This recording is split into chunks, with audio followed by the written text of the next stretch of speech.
নমস্কার বন্ধুরা, welcome to back my channel. কি অবস্থা সবার, কেমন আছেন? নিশ্চয়ই অনেক ভালো আছেন। আমি কিন্তু অনেক অনেক ভালো আছি। প্রতিদিনের মতো নিয়ে চলে এলাম নতুন আরো একটি টিপ ভিডিও। তো বন্ধুরা, আমরা যখন বাজার থেকে কোনো নতুন ফোন কিনে আনি, তখন এই নতুন মোবাইলের 3টি সেটিংস আমাদের অটোমেটিক আগে থেকেই অন করা থাকে। যে 3টি সেটিংস আমাদের ফোনকে খুবই মারাত্মকভাবে কিন্তু ক্ষতি করে। যে কোনো এক সময় আমাদের ফোন ক্ষতির সম্মুখীন হতে পারে বা আমরাও অনেক ঝামেলায় পড়তে পারি এই 3টি সেটিংস অফ না করলে। তো এই 3টি সেটিংস কি এবং কিভাবে অফ করতে হবে সমস্ত প্রসেস দেখাবো আজকের এই ভিডিওতে। তো বুঝতেই পারছো আজকের ভিডিওটা খুবই ইন্টারেস্টিং হতে চলেছে। তো স্কিপ না করে সম্পূর্ণ ভিডিওটি দেখার অনুরোধ জানাচ্ছি। যারা এখন আমার চ্যানেলটি সাবস্ক্রাইব করেননি, এখনই সাবস্ক্রাইব করে আসুন। যারা আগে থেকে করে রেখেছেন তাদেরকে জানাই আন্তরিক প্রীতি, শুভেচ্ছা আর ভালোবাসা। তো আমরা এখন দেখব কিভাবে এই সেটিংসগুলো অফ করতে হবে।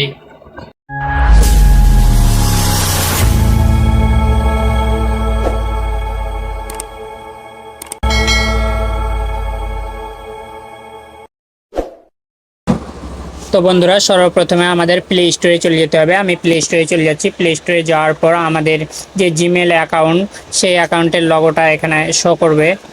আমি দেখাচ্ছি, এই যে আমাদের জিমেল অ্যাকাউন্টের লগোটা এখানে শো করছে। এর উপরে আমাদের একটা ক্লিক করে দিতে হবে। তো আমি এর উপরে ক্লিক করে দিলাম। ক্লিক করে দেওয়ার সঙ্গে সঙ্গে এখানে দেখো গুগল অ্যাকাউন্ট নামে একটা অপশন রয়েছে, গুগল অ্যাকাউন্ট। এই গুগল অ্যাকাউন্টের উপরে আমাকে ক্লিক করে দিতে হবে। আমি তার উপরে ক্লিক করে দিলাম।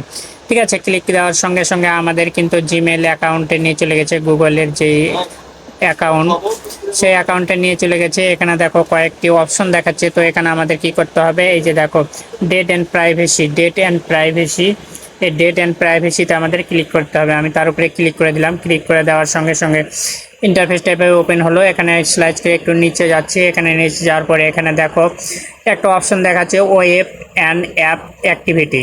ঠিক আছে, ওয়েব অ্যান্ড অ্যাপ অ্যাক্টিভিটি, এটা কিন্তু অন লেখা দেখাচ্ছে, এটা কিন্তু আমাদের অফ করে দিতে হবে। তো এর উপরে আমি টাচ করে দিলাম। ঠিক আছে, টাচ করে দেওয়ার পর স্লাইড করে একটু নিচে যাব। এখানে দেখো টার্ন অফ লেখা আছে, এই যে টার্ন অফ, এই লেখাটার উপরে আমাকে ক্লিক করতে হবে। ক্লিক করে দেওয়ার পর টার্ন অফ এর লেখার উপরে আমাকে ক্লিক করে দিতে হবে। তারপর গো টু ইট, আমি গো টু ইট করে দিলাম। বাস, এখানে কিন্তু হয়ে গেল। আমি ক্রস চিহ্ন দিয়ে কেটে দেবো। ঠিক আছে, তারপর ব্যাকে চলে আসবো। এটা কিন্তু টার্ন অফ হয়ে গেছে। যে দেখো এখানে পাস্ট দেখাচ্ছে। তারপরে টাইম লাইন 2 নম্বরে যে অপশনটা, এটা হচ্ছে টাইম লাইন। তো আমি টাইম লাইনের উপরে আমি ক্লিক করে দিচ্ছি। ক্লিক করে দেওয়ার সঙ্গে সঙ্গে ইন্টারফেসটা এভাবে ওপেন হবে। এখানে আবারও নিচে দেখো এখানে টার্ন অফ দেখাচ্ছে, এই যে টার্ন অফ। তো আমি টার্ন অফের উপরে ক্লিক করে দিচ্ছি, তারপরে এটাও অফ করে দিচ্ছি। তারপর গো টু ইট, আমি গো টু ইট করে দিচ্ছি। ঠিক আছে, এটাও কিন্তু আমার হয়ে গেছে। তো এই যে দেখো এটাও কিন্তু পাঁচটা দেখাচ্ছে। আর এই দুটো হয়ে গেল। একটু নিচে যেতে হবে আমাকে। নিচে যাওয়ার পরে এখানে দেখো মাই অ্যাড সেন্টার। ঠিক আছে, মাই অ্যাড সেন্টার এটা কিন্তু অন করা আছে, এটা কিন্তু আমাকে অফ করে দিতে হবে। তো আমি তার উপরে ক্লিক করে দিলাম। ক্লিক করে দেওয়ার পর এখানে উপরে দেখো ডান সাইডে এখানে কিন্তু ওয়ান লেখা দেখাচ্ছে। ঠিক আছে, তো এখানে আর উপরে আমি ক্লিক করব। ক্লিক করে দেওয়ার পরে এখানে ডান সাইডে দেখো নিচে টার্ন অফ, টার্ন অফের উপরে আমি ক্লিক করে দিচ্ছি। ক্লিক দেওয়ার সঙ্গে সঙ্গে এটা এভাবে টার্ন অফ হয়ে যাবে। গো টু ইট করে আমি এটা ব্যাকে চলে আসছি। তো এগুলো করলে কি হয় সেটা এখন আমি দেখাই।